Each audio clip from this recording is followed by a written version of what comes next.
যখনই কোনো বিমান দুর্ঘটনায় পড়ে তখন যাত্রীদের বাঁচার সম্ভাবনা প্রায় শূন্যের কাছাকাছি।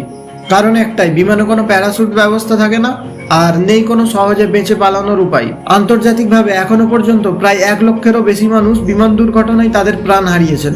কিন্তু এখন প্রযুক্তি বদলাচ্ছে। বিশ্বজুড়ে কিছু গবেষক ও এভিয়েশন ইঞ্জিনিয়াররা কাজ করছেন ডিটাচেবল এয়ারক্রাফট কেবিনের প্রযুক্তির উপর। এই কনসেপ্টটি প্রথম জনপ্রিয়তা পায় ইউক্রেনের এয়ারক্রাফট ইঞ্জিনিয়ার ভ্লাদিমির তাতারেনকোর ডিজাইন থেকে। এই কনসেপ্টটিতে কোনো বড় দুর্ঘটনা ঘটার আগে যাত্রীদের কেবিনটা ককপিট থেকে আলাদা হয়ে যাবে, আর 2 বা ততোধিক বিশাল প্যারাশুট কেবিনটিকে জল অথবা স্থলের উপরে নামিয়ে আনবে। এমনকি কিছু ডিজাইনে এই কেবিনকে ইনফ্লেটেবল ফ্লোটেশন ডিজাইনেও রাখা হয়েছে, যাতে জলের উপরে এই কেবিনটি ভাসতে পারে। যদিও এখনো পর্যন্ত এই প্রযুক্তি কমার্শিয়াল প্লেনগুলোতে ব্যবহৃত হয়নি, তবে প্রোটোটাইপ ও টেস্ট মডেল হিসাবে এই প্রযুক্তি ব্যবহৃত হচ্ছে এবং বিজ্ঞানীরা বলেছেন এই প্রযুক্তি ভবিষ্যতের এভিয়েশন গেম চেঞ্জার। আপনার কি মনে হয়, যদি এই বিচ্ছিন্নযোগ্য কেবিন প্রত্যেকটি যাত্রীবাহী প্লেনে অবস্থিত থাকে, তাহলে কি আকাশপথে ভ্রমণ আরো নিরাপদ হবে? আপনার মতামত কমেন্টে জানান।